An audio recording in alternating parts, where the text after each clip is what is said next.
दोस्तों, हमारी धरती अपने अंदर हजारों रहस्यों को दबाए है। उनमें से हम इंसानों ने कुछ समझ लिए हैं, लेकिन कई राज अभी भी दफन हैं। हेलो दोस्तों, फैक्ट नॉलेज की वीडियो में आपका एक बार फिर से स्वागत है। प्लीज चैनल को सब्सक्राइब करना ना भूलें। आज से करोड़ों साल पहले हमारी पृथ्वी पर डायनासोरों का राज हुआ करता था। वैज्ञानिकों को अब तक मिले कंकालों से डायनासोरों की लगभग 1000 नस्लों का पता लगाया गया है। डायनासोर जो रेंगने वाले जीवों के वंशज थे, लेकिन आकार में बहुत ही बड़े, लेकिन इन्होंने पृथ्वी पर बहुत सालों तक राज्य किया। करीब 14 करोड़ सालों तक इन डायनासोरों का राज चला, लेकिन उसके बाद क्या हुआ? आखिर यह डायनासोर कहाँ विलुप्त हो गए? वह ऐसी कौन सी घटना थी जिसने इनका नामो निशान मिटा दिया था? इसे जानने से पहले हमें समय में पीछे जाना पड़ेगा।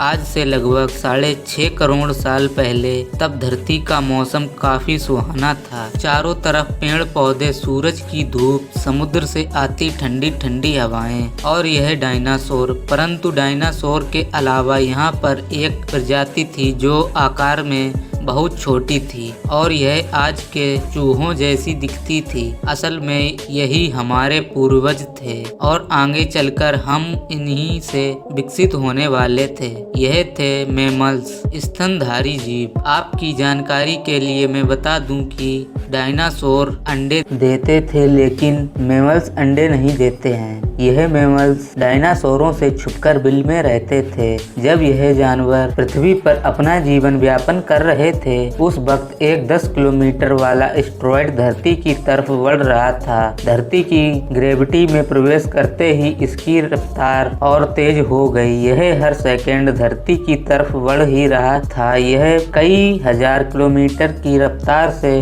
धरती के वायुमंडल में प्रवेश करता है। धरती के वायुमंडल में घुसते ही यह एक आग के गोले में बदल जाता है। इसकी चमक इतनी तेज थी कि इसके 800 किलोमीटर के रेडिएशन में आने वाले जीव पूरी तरह से अंधे हो चुके थे। यह जीव अब उसे देख नहीं पा रहे थे, लेकिन उसे महसूस कर पा रहे थे। एस्टेरॉयड जमीन से टकराता है और एक बहुत बड़ा विस्फोट होता है। यह विस्फोट इतना शक्तिशाली था कि इसके टकराते ही पृथ्वी का लाखों टन धातु अंतरिक्ष में चला गया। इस विस्फोट का सारा मैटर एक बड़े धूल वाले बादल का निर्माण किया। इतने बड़े विस्फोट की वजह से भूकंप की क्रस्ट पृथ्वी के कई किलोमीटर तक चली गई। इस वजह से समुद्र में विशालकाय लहरों का निर्माण हुआ। इसके बाद सुनामी की लहरें चारों तरफ बढ़ने लगी। इसी विस्फोट से रेडिएशन की मात्रा इतनी बढ़ गई कि 800 किलोमीटर की आसपास के जीव जंतु जलकर मर गए। समुद्रों का जल इस गर्मी से भाप बनकर बादलों में बदल गया। इस महाविनाश में उड़ने वाले जीव जमीनी खतरों से बच गए। विस्फोट की वजह से जो लाखों टन धूल मिट्टी के कण अंतरिक्ष में गए थे, ठीक 40 मिनट बाद आग के गोले बनकर जमीन पर बरसने लगे। साथ ही धूल का एक बहुत बड़ा तूफान 20,000 किलोमीटर की प्रति घंटे की रफ्तार से मौत बनकर आ रहा था। यह धूल के बादल कई किलोमीटर मोटे थे, जिसकी वजह से सूरज की रोशनी का पहुंच पाना बहुत मुश्किल था। कई सालों तक धरती पर सूरज की रोशनी पहुंच ही नहीं पाई। इसी के चलते धरती पर पेड़ पौधों की सारी प्रजाति खत्म हो गई। इस विस्फोट की वजह से कुछ घंटों के बाद धरती का टेम्परेचर 150 सेल्सियस डिग्री तक पहुंच गया, जिसकी वजह से जो जानवर विस्फोट के काफी दूर थे, वह भी इस गर्मी से मारे गए। इस विनाश से कुल 75% आबादी समाप्त हो गई। डायनासोरों का अंत कुछ नई प्रजातियों के लिए सुनहरा अवसर था, जैसे मैमल्स। इन्होंने खुद को इस महाविनाश से बचा लिया था। ज्यादा गर्मी की वजह से यह जमीन के अंदर रहने लगे और अपने आप को बचाने के लिए सब कुछ खाने लगे।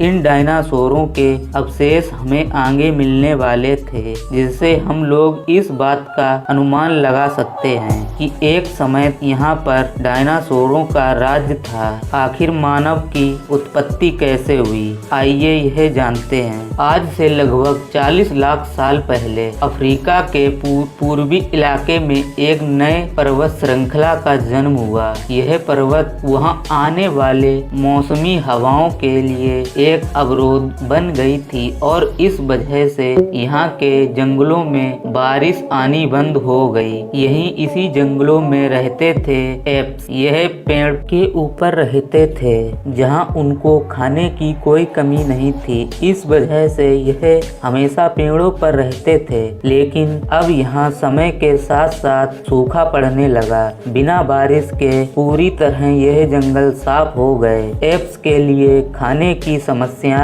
उत्पन्न हो गई। खाने की तलाश में इन्होंने पेड़ से उतरने का निर्णय लिया, जो थे एडिपेथिकस रेडिमस। यह हमारे पूर्वज थे। इनका दिमाग एक संतरे जितना होता था और आकार में 4 फीट लंबे होते थे। कई हजार सालों के विकास के बाद हमारे पूर्वज अब 2 पैर पर चलने लगे थे, जिससे ऊर्जा भी कम खर्च होती थी। अब इनका दिमाग भी तेजी से बढ़ रहा था। यह धीरे धीरे होशियार बन रहे थे। समय के साथ साथ विकास की प्रक्रिया चलती रही। आज से तकरीबन 23 लाख साल पहले होमो हेबिलिस हमारे पूर्वज पत्थर का प्रयोग करना शुरू कर दिए थे और इसी से कई हथियार बना लिए थे। जैसे जैसे समय बीतता गया वैसे वैसे ही हमारे पूर्वजों का दिमाग विकसित हो गया। अब वह समूह में शिकार करने लगे थे। यह अन्य जानवरों में से सबसे अधिक होशियार होमो इरेक्टस थे, जिन्होंने सबसे पहले आग का इस्तेमाल करना सीख लिया था।